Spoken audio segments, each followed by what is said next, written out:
Anyways, where'd you go to college? I went to Cal Arts, but I didn't graduate. I went for 2 years, or like 2.5 years. But I was in their like musical arts program. It was basically like the songwriting program. And it was cool. But the head of our program died after my first year, and the program just kind of changed, and I just didn't feel. I don't know. I just like kind of got what I needed from it, so then I dipped out. Does it help you at all with writing music? We really didn't like. Um, it was more like you would bring songs in and like workshop them. I don't necessarily think I learned a ton about like writing music there. I think that like just being around, I grew up in New Mexico, kind of like buttfuck, like, and I didn't like get to play shows or even like go to shows. And I didn't really have a lot of friends that played music. So I would just kind of like sit in my room and do it. And going to CalArts was like the first time that I like was around like really creative people all the time. And I think just like being in a creative environment is what like taught me the most. And um but they weren't like teaching us songwriting or anything. We had to take like music theory and stuff, and I don't think I really like retained much of that. Like the book theory, a lot of the ear training stuff I retained because that's how I learned music. But all the book theory shit, just like there was a wall for me. And yeah, it was mostly just like getting to hang out with people who like made cool shit. Whereabouts in New Mexico? Santa Fe. Santa Fe. Very nice. Yeah. This is no Albuquerque, but it's Santa Fe. Yes. Yeah, New Mexico's interesting. Weird place to grow up for sure. Kind of random. So there was no music scene around you at all at that time? No, not really. I mean, like you could go to shows in Albuquerque, sort of, but I never really did. It was like an hour drive. And I mean, when I was growing up, not a ton of bands would like come through there. Um, but I had like a couple friends that played music, and then this art school opened, and I went for a year for singing, and that was like a little dip into like, okay, there's like some other kids that like play music here, but there weren't like shows to play. Like you could do like open mics or whatever, but like there wasn't really a scene for us, honestly. Yeah. Do you remember your first concert you went to?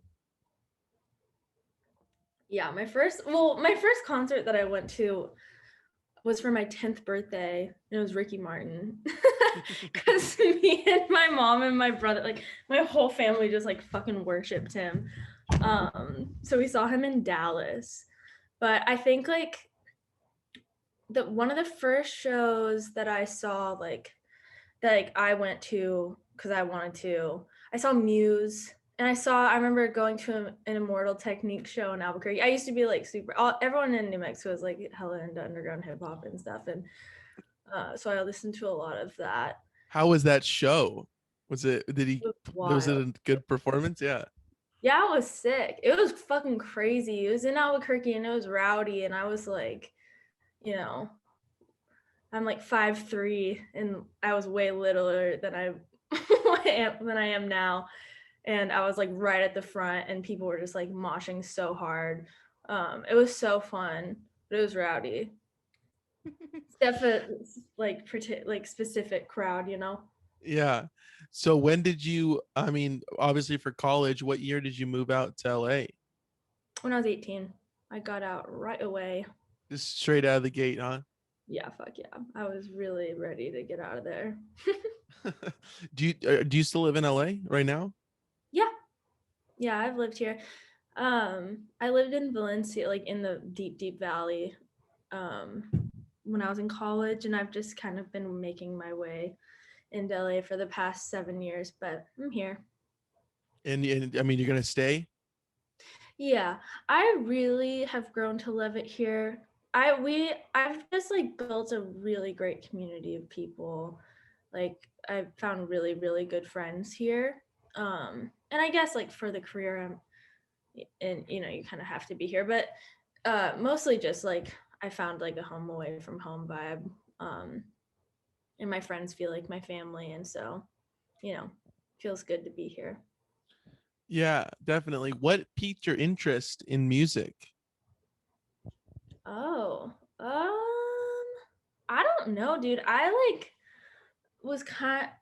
always like sang and wrote songs. Like when we were moving out of my like childhood home, me and my mom found all my like old journals from when I was like little, like sick. Like I was always like writing songs, and like my friends would come over and I'd like make them write songs with me for like play dates. Like I don't know, I just always did that shit. So I was always doing that. The first time I like picked up an instrument was in elementary school in like fourth or fifth grade. I had a friend named Caroline Calavan, and I haven't spoken to her in years, but she played guitar, and I was like, oh, fuck yeah. Because, like, I did musical theater because I just wanted to sing on stage. And I was like super into it. And then I realized I was like, oh, I fucking hate all of the other shit. I just like to sing on stage. And I was like, I'm just going to do that. And I taught myself how to play guitar. I tried to take lessons, but it made it feel like a chore. So I just had to, like, do YouTube tutorial shit and taught myself how to do it. And then I taught myself piano, and then just kind of like went from there. Yeah, I mean that's it's funny that you say this. It's a chore. I mean, I feel like that's a common consensus with kids that are pushed in music. It's like, like I have to do this, not that I want to do this. Like there's a Yeah, clear totally. distinction. Yeah. Fully. It made it feel like homework. Like it made me not want to spend my time doing it. I did have one piano teacher though that like I don't know what we were like really paying him for, honestly, because I would just like go home and write songs, and then I would just sing them to him for the whole like class or whatever, and then leave, and he would like drink tea. It's really weird. It's a good audience. Yeah, He was good idea. receptive. Yeah, that was kind of my only experience with like a formal teacher, and he didn't really, you know, he just kind of let me do my thing.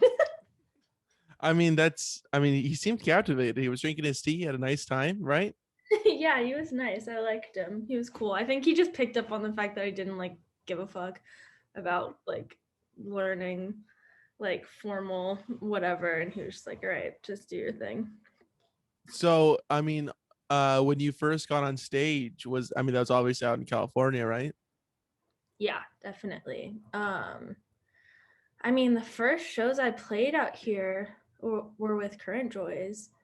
Um, like outside of college and stuff, you know, like we had to like do shit in school and like whatever. Yeah, first shows I played in California were in Current Joys. And I didn't play my own show until last December. Um, so, you know, I toured with CJ and Surf Curse for a minute before like I did my own stuff. Cause I was just like so like I think I felt like I really had to like prove myself. And also the indie scene is such a fucking boys club. So I felt like I needed to like be so fucking tight. Like I made my band practice for 7 months before we even like played a show. I was like, we need to like be the best to be like viewed as equals. You know what I mean? Yeah. I saw you opening up for Surf Curse in January of last year. Was that Oh, really? really? Yeah, I was there. That show Uh, was which one? the Garden Grove Amphitheater. Oh, fuck yeah. That was a fun show. Yeah, a lot of kids jumped up on the stage. Yeah. I like that place so much because there's like, because I don't want to stand. Like I'm past that point No, in watching I shows. fully feel you. So I'm like, That's funny. I'll watch it from like the seats, and this guy that I know, he was like, come over here. And I was like, nope, I'm good. I'm sitting down. I got a seat. Like Yeah. I don't want to move. Like it's fine. And then I was like, I can see this perfectly. And that's such a great venue. I really like that place a lot, you That was know? the first time I've been. It's fucking awesome. And my Yeah. mom like flew out and surprised me. It was like it was just such a happy day. And those kids were like going so hard. It was sick. I heard that was your third show you ever played as Angel Eyes. Is that true? Yeah.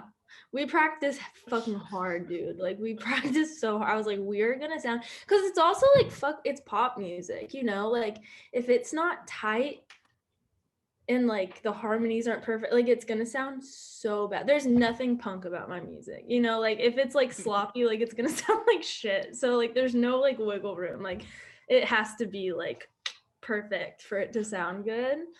So yeah, that was our third show. Sucks the timing, like we only got to play a few shows before all of this happened. It was kind of sad. Yeah, was that the last show you played? Or like how many other shows did you play under Angel Eyes after that? We played we played a show the next night at Pappy and Harriet's as Your Angel. And then we had like really big show, not really big, but like better than what we had played before. Like we had like exciting shows coming up and then they all just got canceled. It sucked. Yeah. How did the first two go prior to the Garden Grove show? Um the first one was fucking awesome because it was like a formal like release show, and we played it with some of my friends. We played with Cryo Geyser and we played with Mama, and just so many fucking people came out to see it, and there was just like so much love. It was at the Bootleg, which is, I fucking love the Bootleg. um and so there was just so much love in the room and I felt so supported, and it was like, I don't know, just a really beautiful experience. And then the show after that was oh wait, no, we did play shows after. um Pappy and Harriet's? yeah, we played a few after that. We played like the hi-hat and like a college night at the Bootleg, but we played like this random show in San Diego for like our second show that was like in this like art gallery thing. And it was like such a disaster, but it was still really fun. How so? Please elaborate on that. We just have an annoying setup. We've got a lot of gear, we've got a lot of vocals, we've got a lot of pedal, like there's just a lot fucking happening. There's a lot of synths, there's a lot of like vocals going through pedals and synths going through pedals, and like, you know, our drummer has a fucking SPD, like, you know, it's like it's a very fucking complicated setup. And like these kids were putting on this show in an art gallery, and like you know, like that's not the vibe for like a complicated setup. So we like, and everyone was so sweet about it, and we tried to like make it work, and it was fine. Like there's just hella feedback and whatever. Like, but we had fun. It was like we were so happy that it happened because it was like it taught us so much. We were just like, okay, fuck yeah, like now we know like this and this, and we can like move forward and like understand like how to approach each venue that we go to and whatever, since our like vibe is so complex. Yeah, it was really funny. It was super funny. Who plays with you live? My friend Stephanie. It's three people that I went to CalArts with. Stephanie Darcy, and her project is called AK and Me, and it's fucking amazing. And my friend Scarlett Perry, who's fucking amazing. Ian Lipson, his project is Wistappear. He plays bass. Scarlett and Steph play keys. Steph also plays guitar, and they both like sing backup vocals. And then my friend Dan Van drums. And they're all like just, I got so lucky because they're all like musicians, you know, like they're like fucking solid, you know. I had never like played with like musicians, you know, they like know their shit. So I feel very lucky to like that they give a fuck about my music, you know. When did you start to develop Angel Eyes? Your Angel. Sorry, Your Angel, not Angel Eyes. I'm so sorry. Oh no, you're totally fine. You're totally fine. No, it's not. We got to restart. I'm so sorry. Are you ready? Are you ready to take it from the top? Yeah, so unprofessional. I mean, I've been dealing with this cord every week. It always gets more and more tangled. I wasn't present in the moment. I'm so sorry, Maddie. It won't happen again. You are so fine. Don't even worry about it. All right, but if I was like lousy, you'd be like, "Oh, fuck this guy. We're gonna stop it." I know. I understand. You're totally fine. This is my equivalent to the art show. Okay, it's not going well. There's a lot of feedback, not positive. No. This is going good. so far. Um, We'll see. I'm gonna fuck it up later on, so don't worry. yeah, me too. There's room for Um, error. Go ahead. yeah, yeah. Wait, what was I just saying? I Oh, asked a did I stupid start? question. Yeah. Okay. Um, so uh I started like writing songs for this project specifically in maybe 2017, 2018, 2017. It's basically what happened. I had never had a computer that I could like have a recording program on, like that my computers just never had enough space on them and they would like shut down. And I finally like got a desktop and Logic and like got an interface. And I went and bought like a MIDI keyboard, and then I bought this synth off this dude on Facebook and like met him in like a high school parking lot in Thousand Oaks, and I was like, all right, like I That's the got way it. to do Craigslist deals. It's Yeah, always high school fully. parking lots. I was like, all right, like got everything I need. So Pipe Dream was like pretty much like that record is me like figuring like teaching myself how to like produce and like record. Um and then my friend Nick Noneman, who produced it with me and like mixed it and whatever, did a lot of shit on it. He's like my little partner in crime. He's my best friend. He was like in school for engineering, and so like that record was both of us like learning how to fucking do shit. Like civil engineering, or what kind of engineering? What was that? I said like civil engineering, or Yeah, civil engineering and school.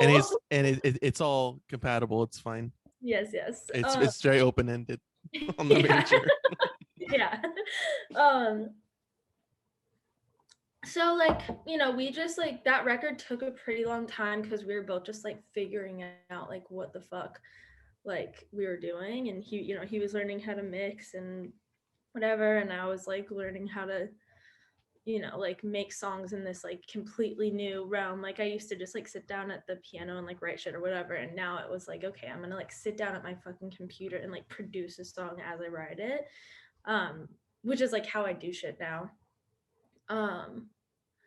So that probably started in like 2017.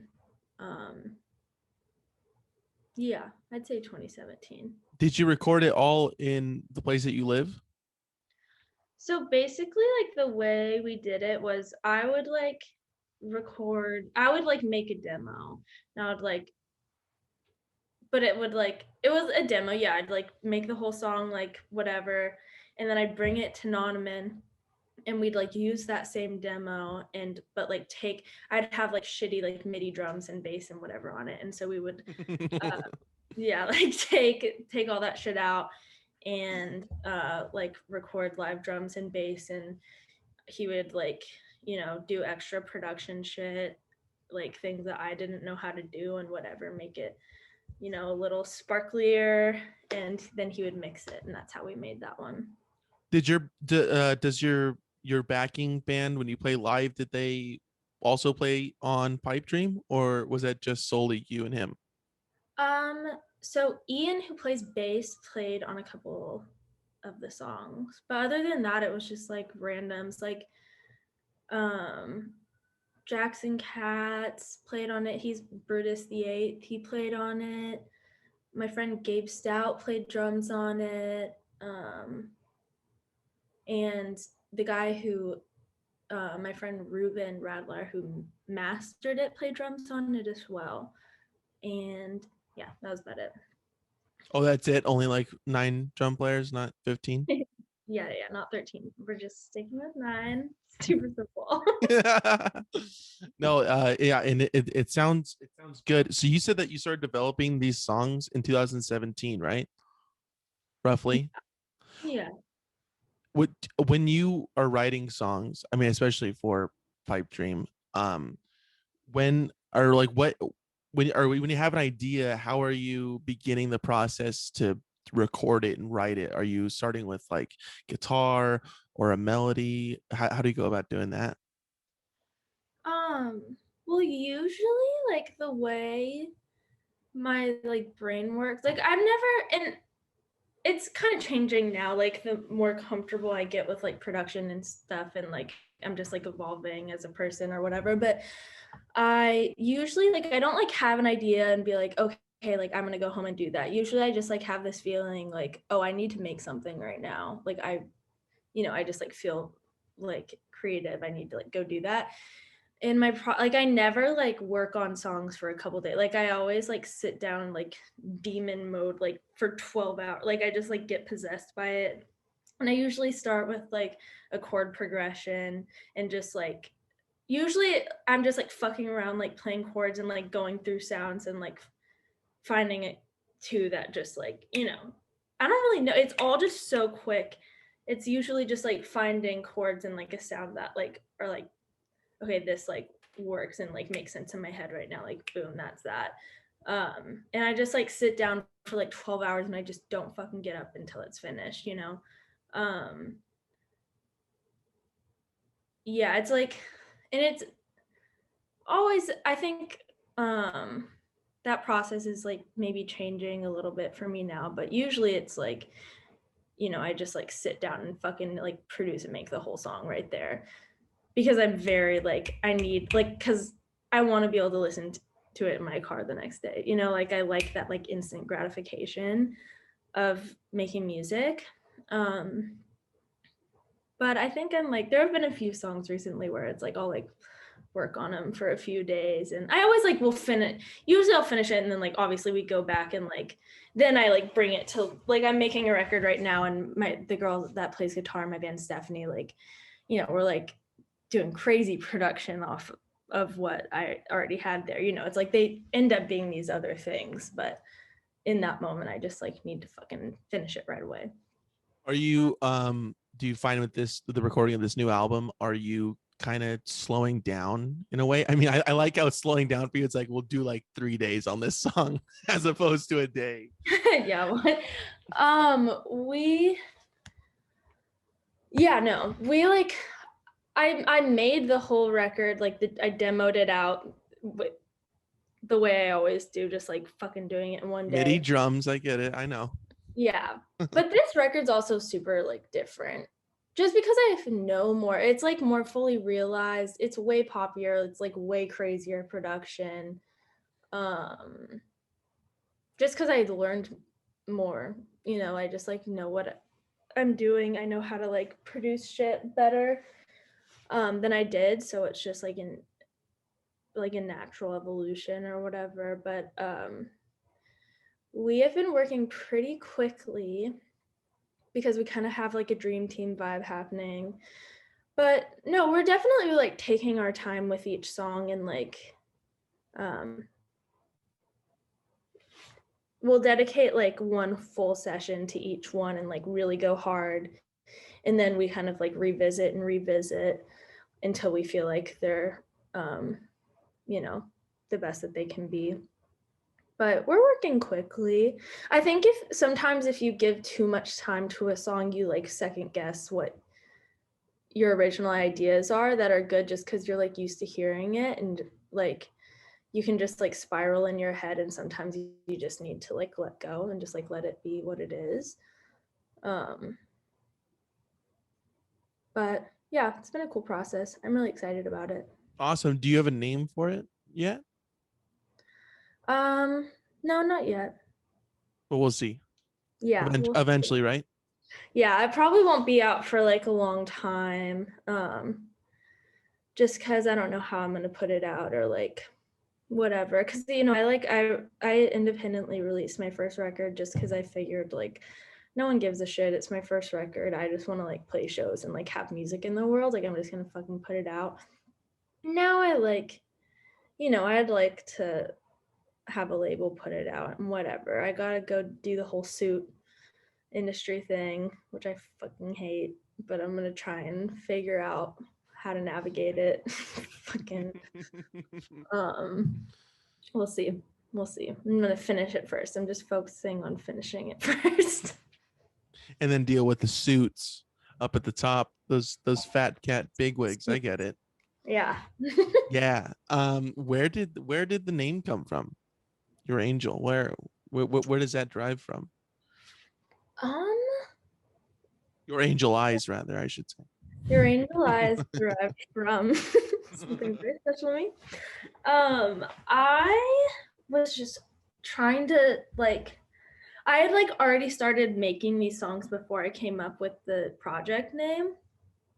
So I was just like, fuck, what like fits this?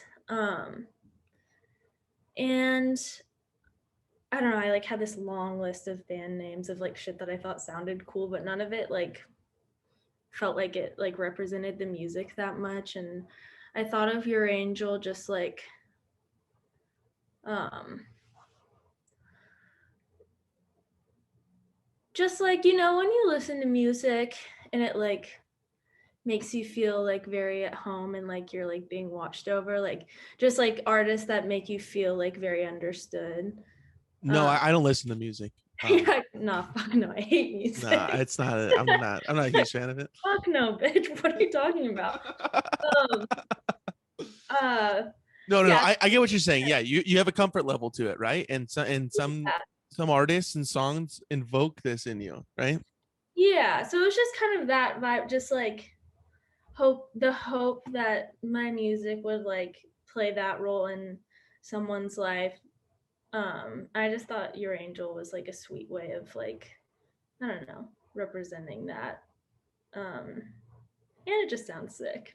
And it just like, I don't know. I am always like into the like fucking early 2000s fucking like Paris Hilton ass um aesthetic. And I when I thought of Your Angel, it like made sense for the music, and I was just like, damn, like I feel like I could make like really cool merch, like more on the tip of like a clothing line rather than just like shit that says Your Angel on it. You know, it just like everything kind of just like clicked into place when I thought of it, and I was like, all right, that's it. Yeah, yeah. I mean, that's awesome. That's really cool that you like your. I mean, I feel like a lot of bands are like, why the fuck did I choose that name? But you seem very like stoked on it, which is rad. I mean, Yeah, I you mean, got I to think live with it. all band names are fucking stupid. You know, like Your Angel's stupid too. Like they're all just like inherently kind of dumb. Like So, naming what's the best band name? What's the best band name in your eyes? Queen. In your angel eyes? Your Um, Angel Eyes. I think Queen is a sick band name. it's solid. Um, I don't know why that just like hits so hard. It's just like fucking epic. Um, trying to think of what else. Most band names are just like so whatever. Name a shitty band name. Go ahead, do it. Oh my god. God, I saw one. The thing is, like sometimes when the bands have a really stupid name, it like makes me not want to listen to their music because it like cringes me out too hard. I can't think of I'm kidding. I'm just trying to get you into trouble. Besides the Rolling Stones, you know, it's yeah, wait, stupid. back. That actually is so stupid. I'm glad that you think that way because I mean I'm a huge Mick Jagger. Um, you know, I just try to really call him out on every episode I can, and this is a good platform to do it on. So Absolutely. I'm so happy that you could have this moment here today. that being said, he's coming on soon, so I'll have him listen to Great. this as an So example. blessed. So thankful. So, what was the first band that you played in? Current Joys. That was the first band you ever played a show with, Ever played in ever. and ever with. Okay, and how did you meet Nick? Um, so the reason I know my entire friend group, my friend Rob, we met in college. Their project is Boyo. Um, we were like fucking best friends, and you know, I just kind of they grew up in LA and like had this whole world, and I only knew people from school, and so on the weekends they would like go back into LA, and I was always like, "Fuck yeah! Like you're just leaving me here alone."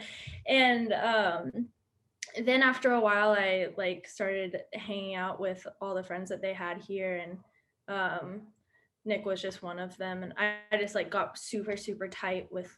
I mean, I'm still super super tight with all those people. And that's just kind of how I just like became really tight, like really good friends with everybody. And then Nick was like playing some show and like needed a keyboard for like one show, and was just like, yo, will you like do it and sing? And I was like, yeah, for sure. And then we played it, and then he was like, okay, do you just want to tour with me? And I was like, word, yes. When did you first go on tour? 2017, I think. Yeah, 2017. Where did you go to? What was the route?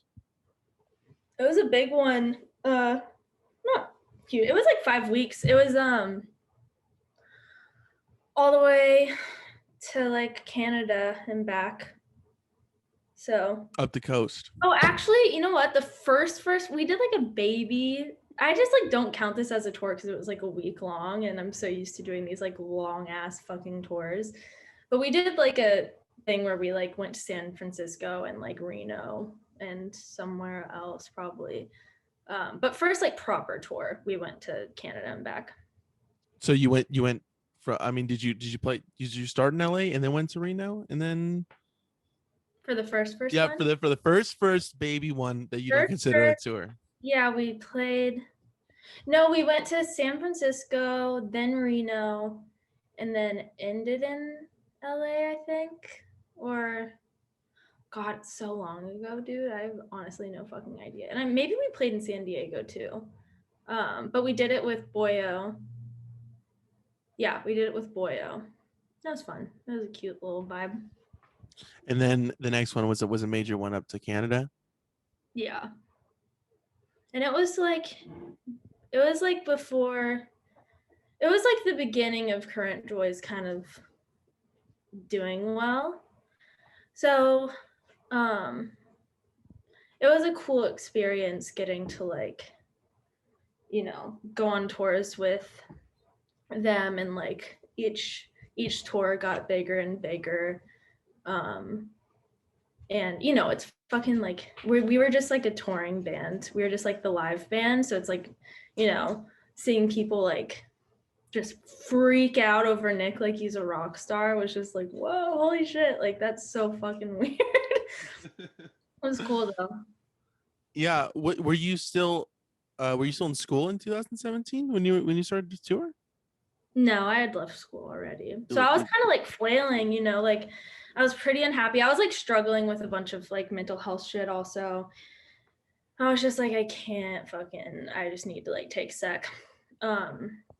And that's kind of when I like met that whole friend group, and I was like hanging out with them more and got super tight with him. And then Nick asked me, and then I was like, okay, fuck yeah, now I have a reason to not go back to school because I can like make money doing music, which was so fucking unfathomable to me. Like growing up, like I knew I wanted to do music and shit, like whatever, anybody, like, but I like all of these friends that I met, they like grew up in high school like playing shows and like being cool for playing music, like whatever. And like I fucking, dude, I resented them so. I was like, fuck you guys. Like that's so, they had like such sick like high school experience. Like they like missed high school. They were like, it was so fun. I was like, fuck you, what the fuck?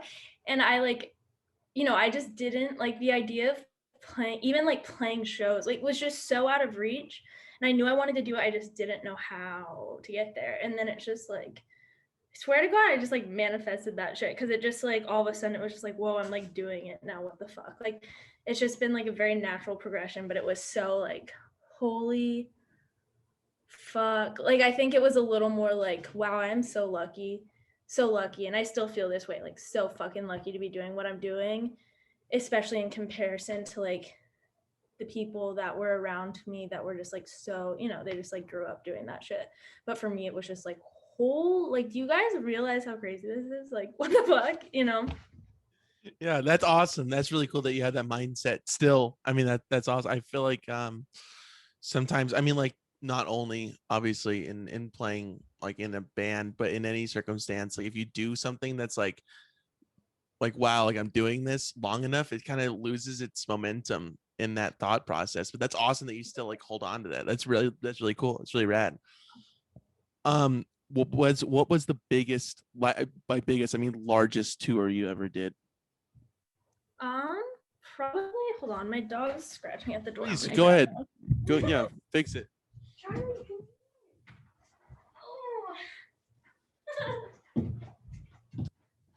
Is it all good? Yeah, I'm just gonna make him sit with me. Okay, that's fine. So, okay, biggest tour, probably like the last two, like the Surf Curse tour I did was pretty fucking big. Yeah, that was the biggest one. We played some really big fucking shows. It was weird. And then we went to Mexico, and those were the last shows I played with them. Dude, like, they're fucking big over there, and like we got treated. It was so funny. Like we had to like get escorted out in like a like van, like they like got in the venue and like drove us out, and the kids like ran and followed us all the way to the hotel. And we all felt like literally like such imposter syndrome. We were like, what the fuck? Like, Yeah, I think Jacob talked to me about that yeah, when he was on, and like it was just you guys were staying so close to the venue, right? And then they just kind of caught up with you, yeah, right? they just followed us all the way there. And it was just insane. Like they just really viewed them like, and I guess just all of it, like it was like them like treating us like celebrities or something. And we were all like, okay. Like it was like so cool and so sweet. And like also those kids were fucking awesome and so nice. But it also is just like we're just like normal ass people. Like holy shit. Like genuinely, like live normal ass fucking lives. All of us. Like, you know, Nick and Jacob even. It's like they're like they have these like successful bands, but like we all live very fucking normal lives. So it was so like I don't know, it was just like a very fucking surreal and bizarre experience. Was that have you played anywhere else internationally besides Mexico and Canada? No. So just two countries or three countries, I guess. All Yeah, right, just it's fine. so boring. So whatever. Next question. Like, so I'm like, okay, next, please. Next. um, how many states have you gone to? Like touring? Oh man, most of them I think. Um, yeah, I think most of them. Besides like, or maybe not most, but a good chunk of them. Like like we hit all of the states that like most tours hit. You know, we go out for like 5 weeks. So Missouri, Alabama, West Virginia. see, those The were not hit. The state, you know, just like those are the staples. What are you talking about? Those are the like the staples, just main. biggest scenes in the country. Yes, Yes, love it. those are where the kids are. I don't. I I know. mean, and everybody knows that. Fans are, baby. Like, let's go. Fuck LA. Okay, that place has no music going on ever, Ever. ever. Oh, So boring. name So two bands from LA. I don't even think you can. Okay, like, you can't. Poison, White Snake, Motley Crue. That's all West Virginia. Need I say more? Eagles. Believe it or not, Cool. Eagles. That's so funny. Um, so did you start playing with Surf Curse when they started playing with a full band rather than just Nick and Jacob? Yeah. So they played like they were a three-piece for a while. Lauren Early played in Surf Curse. That And was just then another guitar, right? Or was it bass? guitar. Okay. And then it was full band. And yeah, I started playing with Surf Curse when they like got Henry and Noah as well. Is there a show that sticks out to you, both for Surf Curse and Current Joys, that you're like, whether it went like really awesome or like horribly bad? Let's see. I think honestly, like, Well, most of the LA shows were always fucking crazy and super sick. Like playing the Fonda obviously was like, holy shit, how did we get here? Like again, like imposter syndrome, like what am I doing on the stage at the Fonda? Um, but also that Mexico City show was just like extremely surreal just because of like the way that those kids viewed us. Um, and it was so fun and like, I don't know, it was just sick. And then I always think about this one Current Joys show in Cleveland, I think. Yeah, it was in Cleveland. A 'Cause we went major hub, a major Major Hub, city. of course. And we went to the Rock Those are where and the kids are, the true fans. That's where the kids are. Let's get there. All the kids are there. I don't know why you think that, like, oh, it's so great to live in LA. I mean, come on, Columbus. Okay. Columbus, yeah, ever think about that? But we went to the Rock and Roll Hall of Fame, which felt fucking weird. That place is so weird, dude. And um it's like so sick, but also it's like they have part of Otis Redding's like plane. You know, it's like that he died in. Like it's shit that you feel like you should not be looking at. Like some of it feels a little disrespectful where it's like, it's weird that you guys have that on display here, but go off.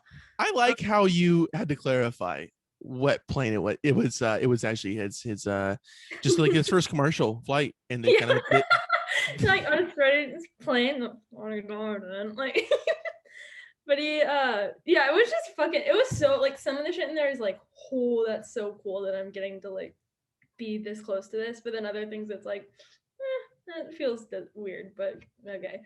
But we played in this like basement of this, and it was, I don't know, it was just so little and like so shitty. the basement of where was it? Was it a house? It was at a bar. And it was such a tiny, tiny show, but the kids that were there were like so fucking like obsessed with Nick, and they were just like super like stoked about it. But it was like this little show, and I don't know. I always like, and then you like see like his shows now, and they're like fucking giant. So it's just like I don't know. I always think about that where it's like, oh damn, like I forget. It was such like a steady incline that sometimes like I forget like, oh, like it was not always like that, you know. I think that's a really beautiful thing. And that those kids like still were like so fucking excited about it, even though it's like in this tiny little basement. Even though it's just one of the most major countries, Yeah. America, and the most major states, Ohio. But yeah, so surprising. City of Angels, Ohio.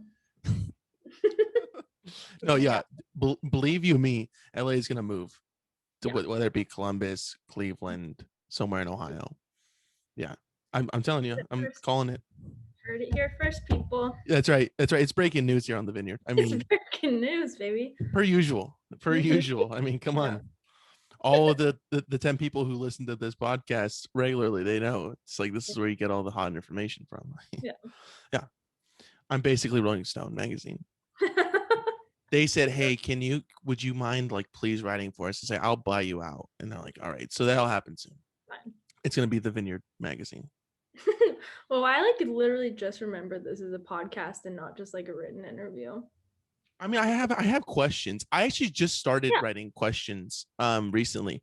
It used to be off the cuff. It used to be real. That sounds so scary, dude. No, it's awesome. I really like doing it. I started doing it, I don't know, when I was in high school. So like, damn. So you're like a natural at this point. I mean, obviously, I fucked up your name. I mean, if I can't be more natural than that.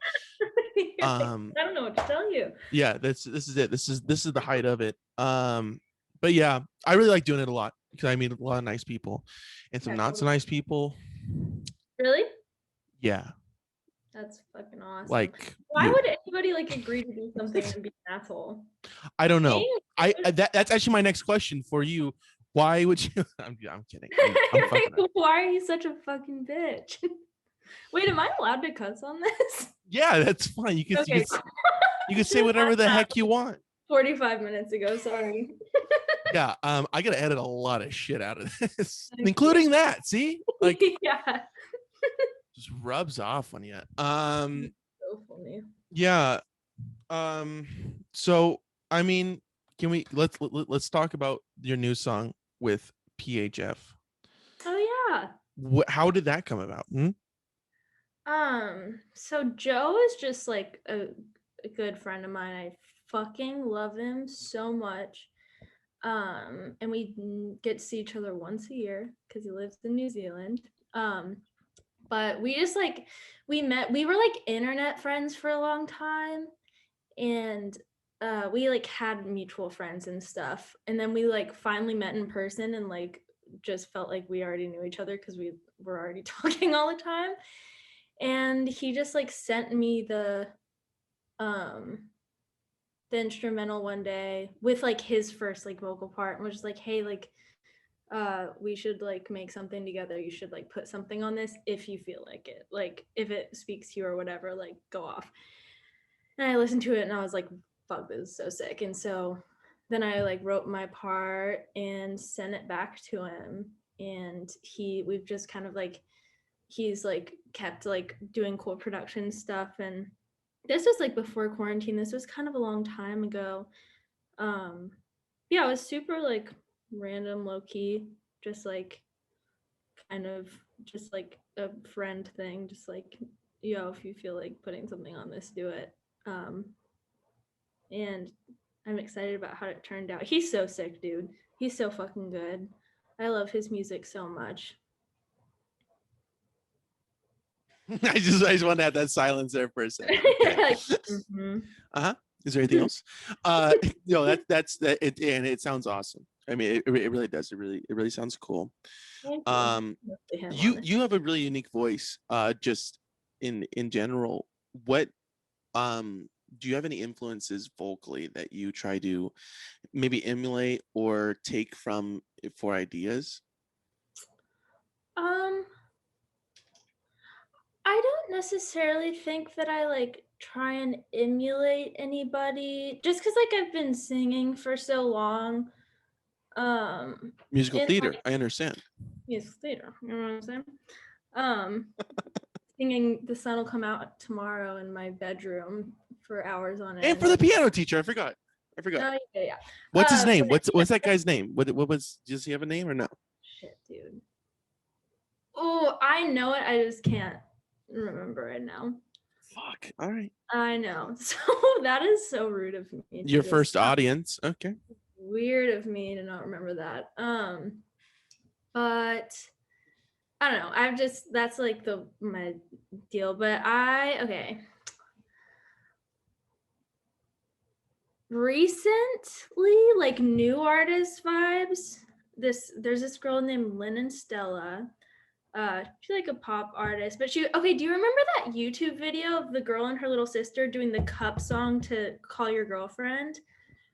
No, but continue. It was like a viral video or whatever. I'm along with the ride. I'm in it. Yeah. And then they were on that show Nashville, and now she has like her music career or whatever. But her voice Nashville, is that CBS show?